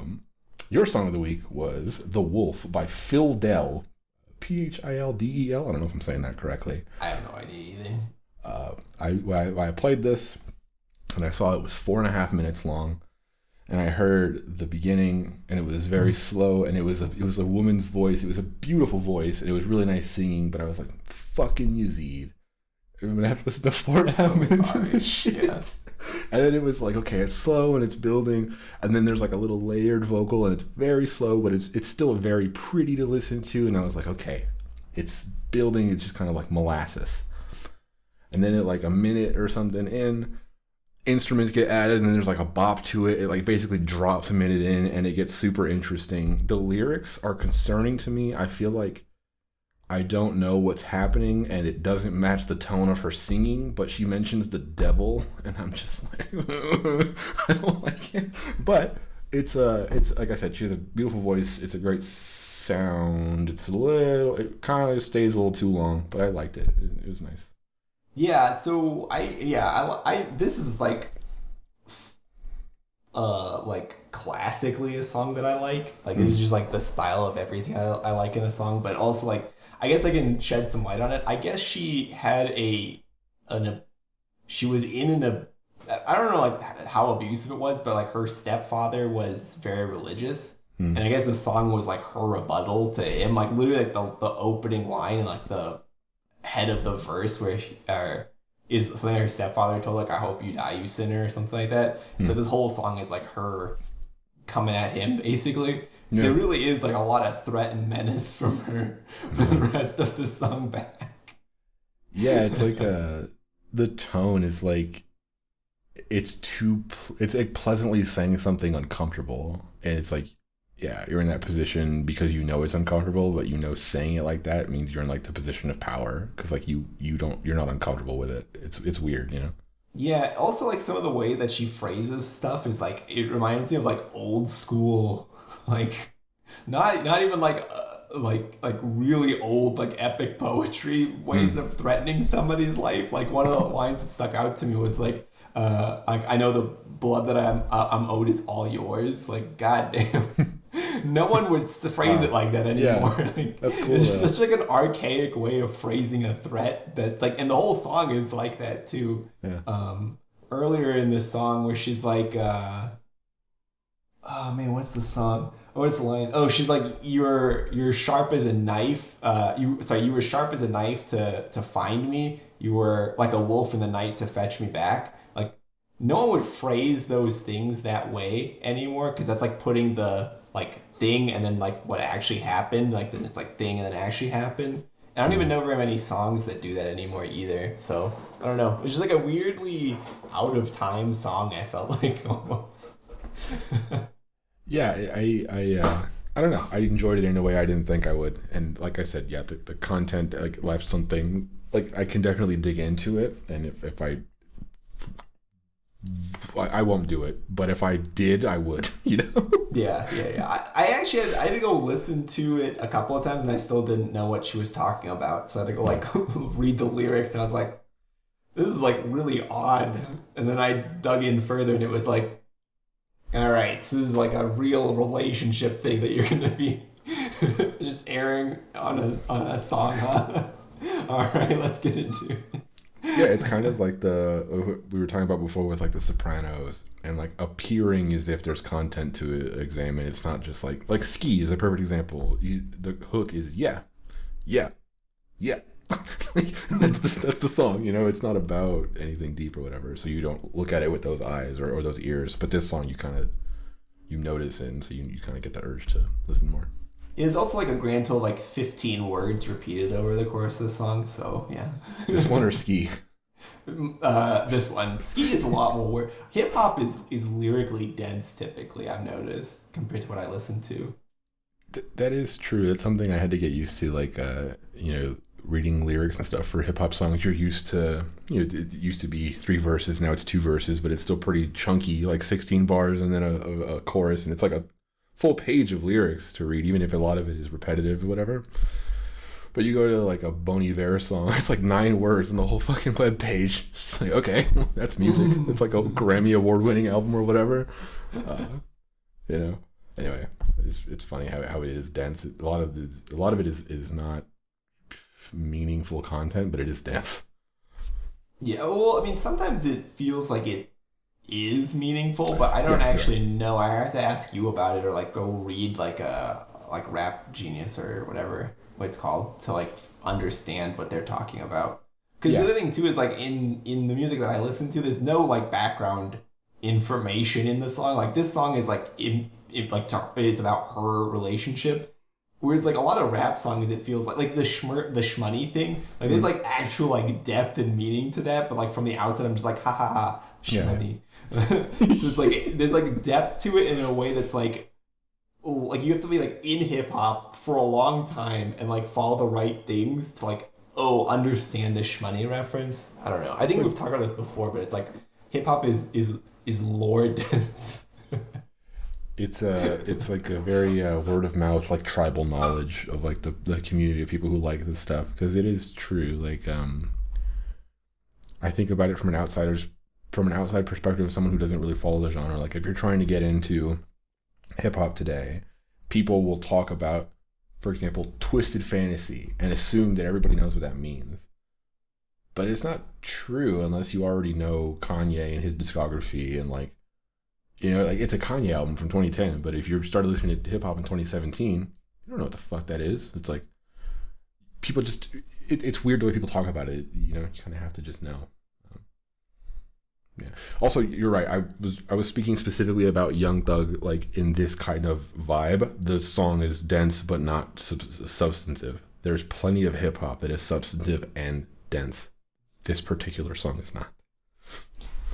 Young Thug, I find, just says some wild shit, and sometimes I don't even know what it is he's talking about. Even after talking to you, it doesn't seem like you know what he's talking about. There's some where it's just like, you're either, that's a metaphor that I don't quite get, or you're just saying something crazy. But like the interesting thing with like him and his slang and like E40, particularly, it's kind of like the same kind of a vibe where they can make up they can make up a sentence that has no meaning if you look at the words, but you get what they mean from the vibe and the energy they have. Like you understand exactly what they're saying. E40 just like freestyles words. He'll just make up syllables and shit. It's fucking crazy. But you get what he's saying. This man's the modern day Dr. Seuss. He just adds flavor to like every idea that goes through his head, and like the filter is his mouth just saying it cool, you know? I don't know enough about E40 to confirm or deny, so I'll take your word though. Damn. You gotta go listen to Program It again. You know what that is probably the only song by E40 I've listened to. You know what I think is sad is that I don't think we were recording when I quoted Run the Jewels at you. I think I was recording that. I might have been. I don't think I was. And either way, that's like way outside of the podcast material. If I can find it, I'll add it to the end of the podcast. I'm gonna put some effort in and try to sneak a rap lyric in. I got you one time where I did a Kanye line, and then when you were like editing it together, you realized that I just quoted Kanye to you.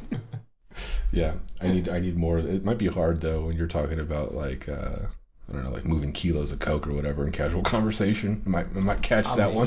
I'll make it work. I actually was gonna do the Federal Walls line from No Instructions when you were talking about them being in prison. That's behind Federal Walls. The letter to God, Mexican Raw. Letter to God. Yeah, I sent a letter to God, but I broke it as soon as I got home and started selling Mexican Raw or something like that. Yeah.